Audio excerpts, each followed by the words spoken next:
حکیم صنائی کے بارے میں ایک بات یہ بھی ہے جو اہل تشیع نے اب اٹھائی ہے یا کچھ عرصہ پہلے،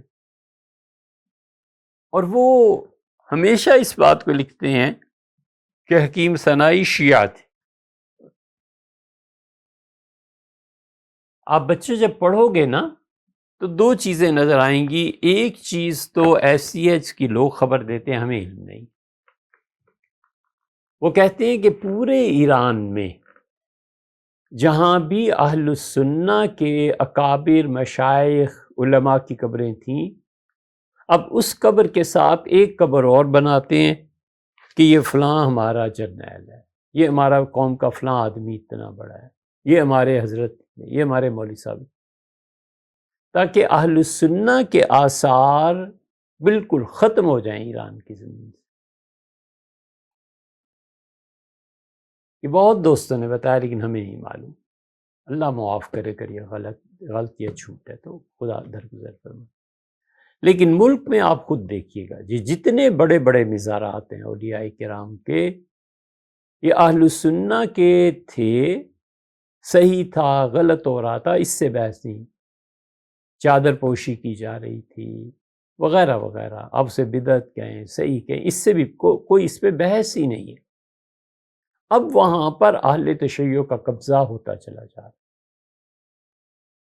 پچھلے 20-30 سال سے وہاں پر محرم میں مجلسیں ہونے لگی ہیں، اور یہ تاثر دیا گیا ہے کہ حضرت جو تھے وہ اہل تشیع میں سے تھے۔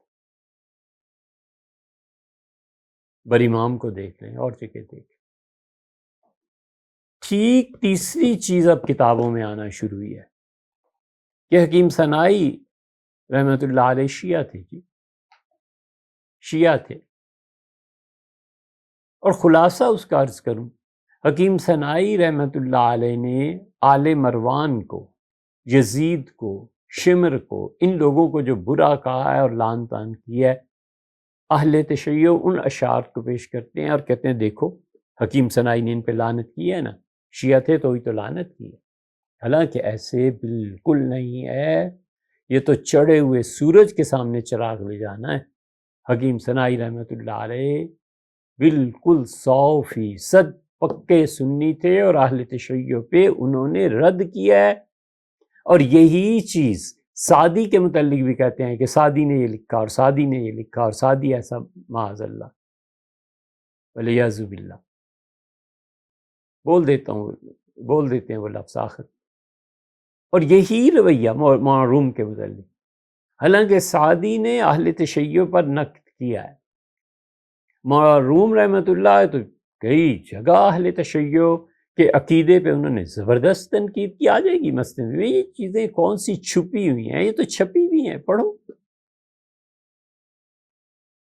اس سے وہ کہتے ہیں ان کی خبیثیات ہیں، ولیعذ باللہ۔ تو یہ بات نہیں، پاکیزہ چیزیں نہیں، گندی خبیث چیزیں، صنائی کے ہاں بھی، سعدی کے ہاں بھی، رومی کے ہاں بھی رحمہ اللہ، اور بھی کچھ لوگ ہیں، نام نہیں، بات طویل ہو جاتی، ایسے ہرگز نہیں، یہ یاد رکھنا۔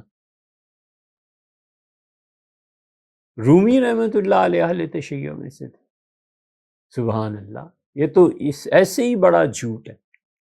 جیسے ارواح ثلاثہ میں لکھا ہے کہ کاندلہ میں ایک آدمی تھا، وہ حافظ امین شہید رحمۃ اللہ کے پاس آیا اور اس نے کہا کہ مولوی جو تھے نا روم، یہ مثنوی والی نے فارسی نہیں آتی، اب بھلا بتاؤ، اس بات پہ تبصرہ کرنا بھی بیکار کاموں میں مصروف ہونا،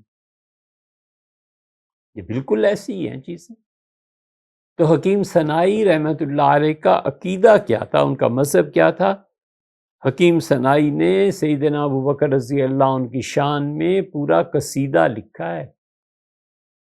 یہ بات اس لیے بتانا ضروری ہے کہ جب آپ حکیم صنائی رحمۃ اللہ علیہ کو پڑھیں گے تو ایسے نہ ہو کہ اہل تشیع کے اس پراپوگنڈے میں کہیں آپ یہ سمجھ بیٹھیں کہ یہ چیزیں لکھی، ہم بتا رہے ہیں کہ یہ کنواں ہے آگے، تو بچوں کو اسی طرح بتانا چاہیے نا، ایسے نہ ہو کہ اندھیرے میں کہیں وہاں جا گر۔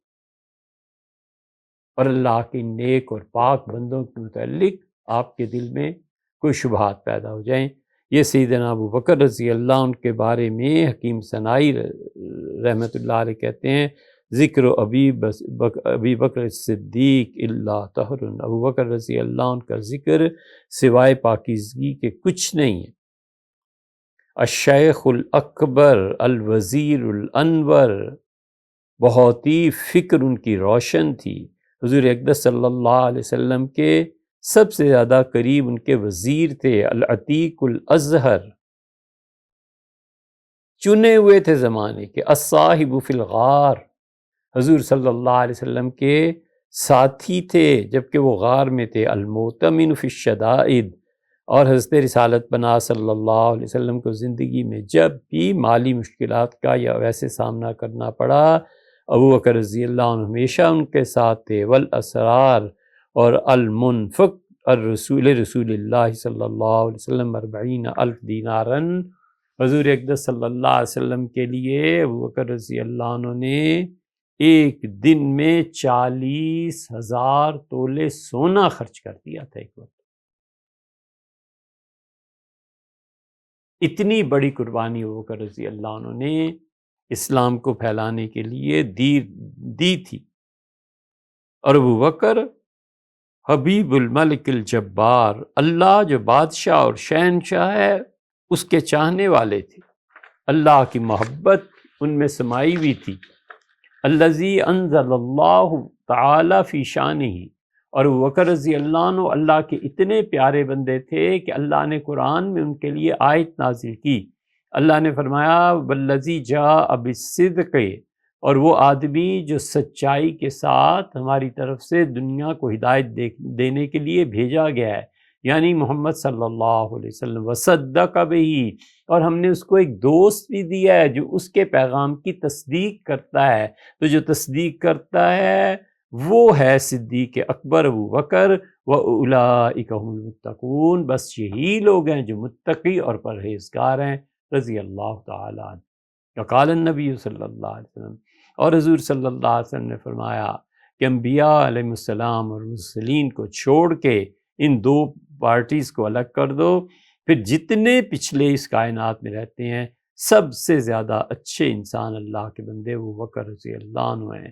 اور حضور صلی اللہ علیہ وسلم نے فرمایا تھا ابو بکر عتیق اللہ من النار، تم عتیق ہو، عتیق جسے جہنم سے آزاد کیا گیا، وسمی عتیقاً، حضور صلی اللہ علیہ وسلم نے انہیں یہ خطاب مرحمت فرمایا تھا۔ وسئل الجنید، اور جنید سے پوچھا گیا کہ رسول اللہ صلی اللہ علیہ وسلم جب ابو بکر رضی اللہ عنہ کو کہا ہے کہ تم جہنم کی آگ سے آزاد ہو تو اس کا کیا مطلب ہے؟ تو حضرت جنید رضی اللہ عنہ نے فرمایا وہ تو ہے ہی ہے کہ جہنم سے آزاد ہیں۔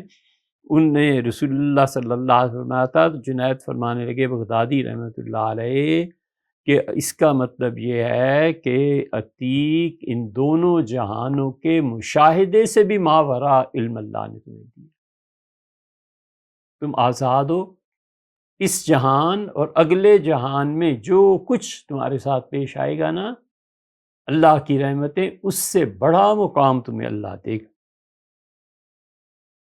اور انہوں نے کہا جنید بغدادی رحمۃ اللہ علیہ نے کہ میں اس رسول اللہ صلی اللہ علیہ وسلم کا قول عتیق کی شرح اس لیے کرتا ہوں کہ دیکھو اللہ جب کسی کو اپنی ذات پاک دکھاتا ہے نا تو پھر کوئی چیز نہیں ہوتی، پھر کوئی چیز چھوڑتا ہی نہیں اللہ، کہ میرے ہوتے ہوئے کسی اور کی طرف توجہ کیوں؟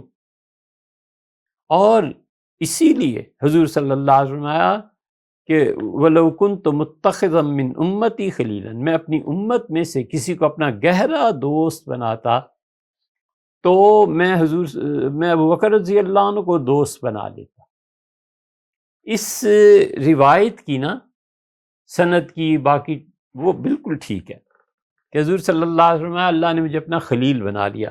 خلیل کی سب سے بہترین شرح جو نظر سے گزری ہے وہ حضرت قاسم نانوتوی رحمۃ اللہ علیہ کی ہے، کمال کی بات کی، اور ان سے نقل حضرت شیخ الہند رحمۃ اللہ علیہ نے کی ہے کہ حضرت نے فرمایا کہ کیوں رسول اللہ صلی اللہ علیہ وسلم فرمایا کہ اللہ اگر مجھے خلیل اگر اللہ تعالیٰ مجھے اپنا خلیل نہ بنا چکا ہوتا تو اے ابو بکر رضی اللہ عنہ آپ کو اپنا خلیل بناتا۔ پھر خلیل کے لفظ پہ جو بحث حضرت قاسم نانوتوی رحمۃ اللہ علیہ کی ہے اس کو پڑھنا چاہیے. اس سے بہتر بحث اب تک دیکھی. ہم جو اس پہ مر مٹے نہ سے کیا بیچا کیا. ایک ہمیں سودا تھا، دنیا بھر تو سودا ہی نہ تھی. اللہ کی توفیق سے شکر ہے اللہ کا، ہمیں اپنے استاد قاری عبدالرشید صاحب رحمۃ اللہ علیہ سے حضرت قاسم نانوتوی رحمۃ اللہ علیہ کی بعض چیزیں سبقن پڑھی ہیں. اس لیے یہ دیوبندیت کو اس کا کھیل تھوڑا ہی ہے کہ تم سیاست میں نعرے لگاؤ اور تم کافر قرار دو اور یہ پڑھو، تاکہ تمہیں پتہ چلے کہ جنہوں نے دارالعلوم کی بنیاد رکھی تھی کتنا وسیع علم تھا. خلیل کے لفظ پہ بحث کی ہے کہ خلیل کا لفظ کیا بتاتا ہے. پھر حضرت ثنائی رحمۃ اللہ علیہ کہتے ہیں کہ حضور صلی اللہ علیہ وسلم نے فرمایا تھا یہ اور یہ اور یہ ساری روایات وہ لائے ہیں. یہ بعض روایات ایسی ہیں جن کی اصل نہیں ہے، لیکن اس زمانے میں مشہور تھی حکیم ثنائی رحمۃ اللہ علیہ. پھر حکیم ثنائی کہتے ہیں کہ ذکر امیر المومنین ابو حفص عمر بن الخطاب المذکور. میں تمہیں بتاؤں پھر حضرت عمر رضی اللہ عنہ کا حال. سیدنا عمر رضی اللہ عنہ اتنے بڑے آدمی تھے، الحاوی للثواب، عمر بھر وہ کام کرتے رہے جس سے اللہ کا قرب بڑھے، ثواب ملے. والماحی العقاب، وہ چیزیں ختم کرنے والے اپنی خلافت میں جو لوگوں کو خدا سے دور کریں. الذی فرق بین الحق والباطل، عمر رضی اللہ عنہ اتنے بڑے آدمی جنہوں نے حق اور باطل کو الگ الگ کیا. والقتیل والقائل، اور جو کچھ امتیازی شانیں ہوتی ہیں سیدنا عمر رضی اللہ عنہ نے باطل کی امتیازی شانوں کو مٹایا. الذی انزل اللہ تعالی فی شأنہ، جس کے بارے میں اللہ نے قرآن کریم کی آیت نازل کی. پھر وہ چلیں آگے اور آگے، اور کہتے ہیں حضور صلی اللہ علیہ وسلم نے فرمایا تھا عمر اہل جنت میں سے ہیں، اور رسول اللہ صلی اللہ علیہ وسلم نے فرمایا تھا اگر میرے بعد نبوت جاری رہتی تو عمر رضی اللہ عنہ کو مل جاتی. وقال علیہ السلام، اور حضور صلی اللہ علیہ وسلم یہ بھی فرمایا تھا کہ شیطان عمر تمہیں دیکھ کے بھاگ جاتا ہے. واضح طریق اسلام وہ ہے جو عمر رضی اللہ عنہ نے راستہ ہمیں بتایا ہے. وقال، اور اس طرح ارشاد فرمایا. پھر حضرت عثمان رضی اللہ عنہ کی تعریف شروع کیا حکیم ثنائی رحمۃ اللہ نے. کہتے ہیں الشہید القتیل المظلوم، وہ اللہ کی راہ میں شہید ہونے والے، وہ قتیل، وہ مظلوم. ابو بکر عثمان بن عفان ذی النورین، اور عثمان بن عفان دو نور، حضور صلی اللہ علیہ وسلم کی دو بیٹیاں ان کے گھر میں تھیں. اور پھر حضور صلی اللہ علیہ وسلم کے داماد بھی اس نے دو مرتبہ بنے، ام کلثوم تھیں. پھر ان کے انتقال کے بعد رقیہ آئیں المبارکتین. حضور صلی اللہ علیہ وسلم کی دونوں بیٹیاں بڑی برکتوں والی تھیں، الکریمتین، بڑی عزت مآب تھیں، جامع القرآن. اور عثمان رضی اللہ عنہ کے کیا کہنے، قرآن کو اس نے جمع کیا. الشاہد یوم التقى الجمعان، اس دن جمع فرمایا سے عثمان رضی اللہ عنہ نے جب کہ مدینہ منورہ میں حالات آہستہ آہستہ خرابی کی طرف جا رہے تھے. الذی انزل اللہ سبحانہ وتعالی فی شانہ، اور یہ عثمانی ہیں جن کے بارے میں خدا نے یہ آیت نازل کی تھی کہ امن هو قانت آناء اللیل، وہ اللہ کا بندہ جو خدا سے ڈرتا ہے، رات بھر اللہ کے حضور میں رہتا ہے. ساجدن، کبھی سجدے کرتا ہے، وہ قائمن، کبھی کھڑا ہو جاتا ہے، اللہ سے پناہ مانگتا ہے، روتا ہے. یحذر الآخرہ، اور آخرت کے دن سے ڈرتا ہے. یرجو رحمت ربی، اپنے پروردگار سے رحمت کی امید کرتا ہے. بھلا بتاؤ یہ عثمان نہیں ہے تو کون ہے؟ قال النبی صلی اللہ علیہ وسلم، اور حضور صلی اللہ علیہ وسلم عثمان ہی کے بارے میں یہ کہا تھا کہ عثمان تمہارا ایمان ایسا اچھا اور ایسا. مجاہز جیش الاسرا، غزوہ تبوک میں جب پیسے خرچ کرنے کی باری تھی تو پوری جنگ کو سنبھالا حضرت عثمان رضی اللہ عنہ نے. سینکڑوں اونٹ اور اسلحہ پیش کیا. اور اس کے بعد عثمان رضی اللہ عنہ کے متعلق حضور صلی اللہ علیہ وسلم نے فرمایا تھا کہ عثمان میں اتنی حیا ہے کہ میں اس کی حیا پہ حیا کرتا ہوں. اور پھر رسول اللہ صلی اللہ علیہ وسلم نے یہ عثمان کی شان بیان کی تھی. پھر آئے ہیں حکیم ثنائی رحمۃ اللہ علیہ سیدنا علی رضی اللہ عنہ کی شان بیان کرتے ہوئے، اور وہ کہتے ہیں کہ تم جانتے ہو زوج البتول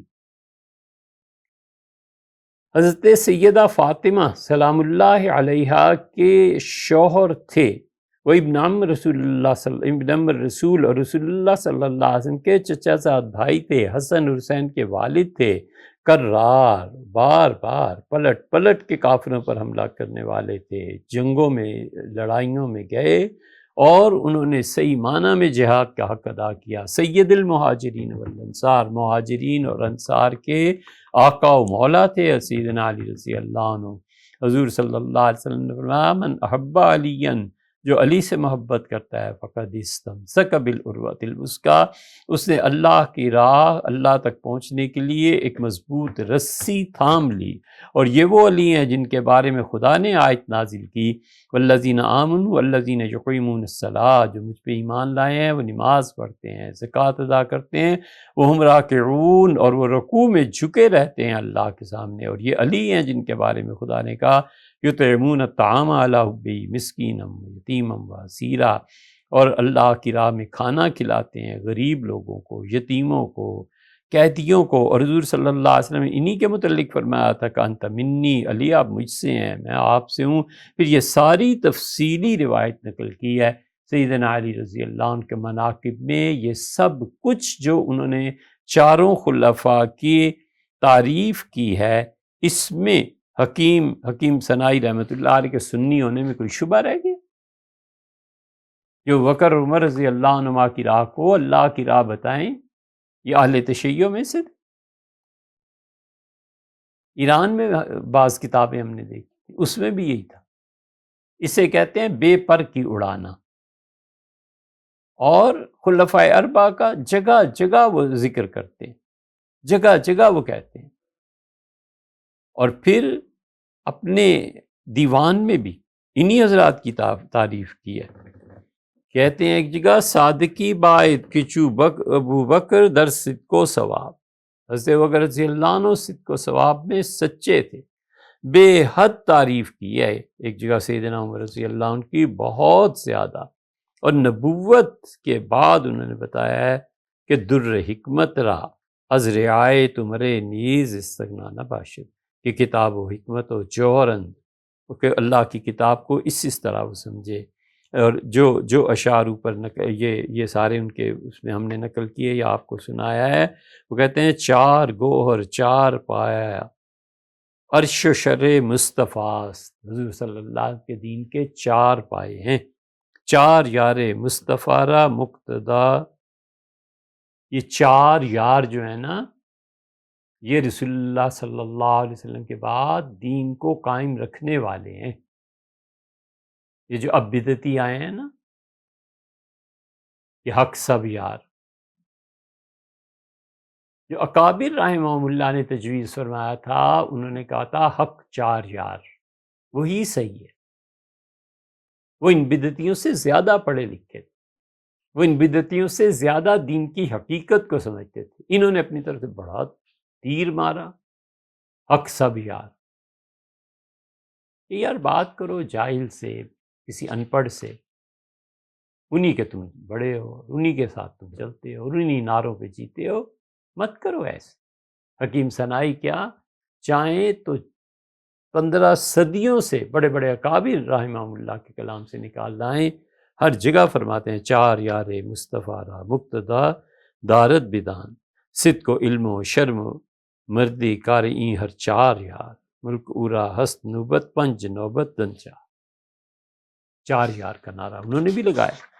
اس سے کیسے مانا جا سکتا ہے؟ اس لیے ضروری ہیں سب چیزیں کہ کل کو یہ نہ ہو کہ کوئی اس پہ پورا تحقیقی مقالہ لکھ دے کہ حکیم صنائی رحمۃ اللہ جو تھے وہ شیعہ تھے۔